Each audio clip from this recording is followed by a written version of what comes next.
दोस्तों ओम नमः शिवाय। आज की इस वीडियो में हम बात कर रहे हैं अक्टूबर 2023 से 2025 तक राहु धन की स्थिति बदल रहा है, यानी अब दुखों के बादल खत्म होने वाले हैं, क्योंकि 30 अक्टूबर 2023 को राहु अपना राशि परिवर्तन करने जा रहे हैं। तो ऐसे में राहु का यह परिवर्तन धनु राशि के लोगों को किस तरह से प्रभावित करेगा। दोस्तों आगे बढ़ें इससे पहले आपसे निवेदन है, यदि आप हमारे चैनल पर पहली बार आए हैं तो चैनल को सब्सक्राइब कर दें, बेल आइकन को प्रेस कर दें और जुड़ जाएं हमारे चैनल के साथ।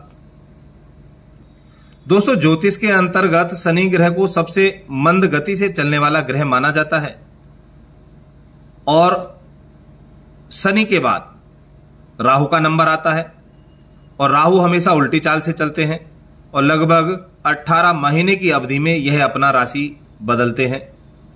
राहु को शनि का वत राहु कहा जाता है, यानी यह शनि के समान ही फल देने वाला होता है। 30 अक्टूबर 2023 की दोपहर 2:13 पर राहु अपनी वक्री चाल चलते हुए मेष राशि से निकलकर देवगुरु के अधीन आने वाली मीन राशि में प्रवेश कर जाएंगे, यानी धनु राशि के लोगों के चतुर्थ भाव में सक्रिय अवस्था में होंगे। ज्योतिष में नवग्रहों को प्रमुख स्थान दिया गया है, जिनमें 7 ग्रह पूर्ण ग्रह होते हैं, जैसे कि सूर्य, चंद्र, बुध, मंगल, शुक्र, शनि और गुरु यानी बृहस्पति।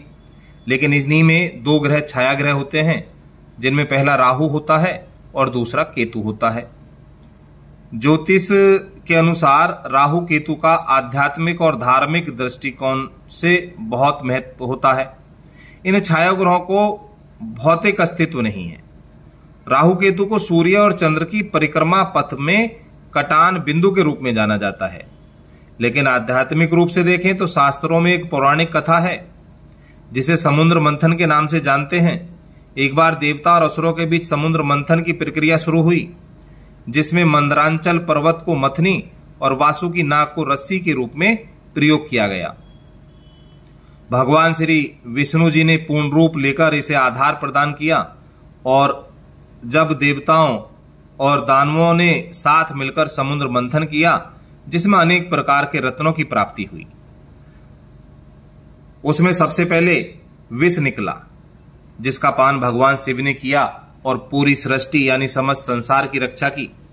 उसके बाद अनेक प्रकार के रत्न, आभूषण और वस्तुओं की प्राप्ति हुई, जिसे देवताओं और दानवों ने आपस में बांट लिया। सबसे अंत में अमृत निकला, जिसे लेकर देवताओं और दानवों में युद्ध छिड़ गया। दोनों ही उसे पहले प्राप्त करने चाहते थे। तभी देवताओं ने भगवान विष्णु की शरण ली, जिन्होंने मोहिनी अवतार धारण किया और देवताओं और असुरों को अलग अलग पंक्ति में बैठाने के लिए कहा। मोहिनी के रूप का मायाजाल असुरों को अपने मोह के बंधन में बांधने में सफल रहा। एक एक करके सबसे पहले देवताओं को अमृतपान कराने लगे। तभी एक असुर, जिसका नाम स्वरभानु था, अपना वेश बदलकर देवताओं की पंक्ति में जा बैठा। जैसे ही उसने अमृतपान किया, सूर्य और चंद्र ने उसे पहचान लिया, भगवान मोहिनी को बता दिया। तुरंत भगवान विष्णु ने अपने सुदर्शन चक्र से उसका सर धड़ से अलग कर दिया। इसमें सिर का हिस्सा राहु कहलाया और धड़ का हिस्सा केतु। लेकिन अमृत के प्रभाव से उसकी मृत्यु नहीं हुई। तब से यह राहु और केतु सूर्य और चंद्र को ग्रहण लगाते हैं। राहु एक धुएं के समान है, जो व्यक्ति के जीवन में भ्रम फैलाने का कार्य करता है। राहु का नाम कूटनीति में माहिर है, इसलिए जिन लोगों को राहु की कृपा प्राप्त होती है वो राजनीति और कूटनीति में माहिर होते हैं। लेकिन राहु बहुत जल्द रूप बदलने वाला होता है, तेज बुद्धि वाला होता है, चालाक होता है। यह व्यक्ति को भ्रमित कर देता है। अगर इसके गुण और दोषों की बात करें तो यह तत्काल प्रभाव देने वाला ग्रह है और यहां राहु आपके चतुर्थ भाव में है, तो चतुर्थ भाव में यह तत्काल प्रभाव देगा और रात व्यक्ति को अमीर बना सकता है। राहु की दशा में जातक को स्वप्न में सर्प दिखाई ज्यादा देते हैं, क्योंकि राहु का संबंध सर्प से भी माना जाता है। यह जीवन में झूठी आशाएं, अंधविश्वास, धुंधली दृष्टि भी लाता है। लेकिन कुंडली में योग कारक ग्रह के साथ केंद्र या त्रिकोण भाव में स्थित हो तो योग कारक बनकर जीवन में सफलताएं प्रदान करा देता है। और वर्तमान कलयुग में राहु का प्रभाव अधिक देखने को मिलता है। जिन लोगों पर राहु का प्रभाव अधिक होता है वो ख्याली पुलाव पकाने वाले, दिन में सपने देखने वाले होते हैं। लेकिन यहां राहु की स्थिति आपको मान सम्मान दिलाने का कार्य करेगी। धन प्राप्ति के योग बनेंगे, शत्रुओं पर भी विजयी होंगे और व्यक्ति को मजबूत व्यक्तित्व प्रदान करेगी। राहु कुंडली के जिस भाव में बैठता है, यानी धनु राशि के लोगों के चतुर्थ भाव में बैठेगा, तो उसमें तत्काल वृद्धि करेगी, शुभ फल की प्राप्ति होगी, शुभ फलों में भी बढ़ोतरी होगी। इसके अलावा विमान, तकनीकी स्रोत, मीडिया आदि पर भी राहु का अधिकार है। यह जीवन में तकनीकी दक्षता प्रदान करते हैं और व्यक्ति को आम सोच से अलग, क्रांतिकारी और लीक से हटकर चलने वाला व्यक्ति बनाते हैं। उदारता भी प्रदान करते हैं।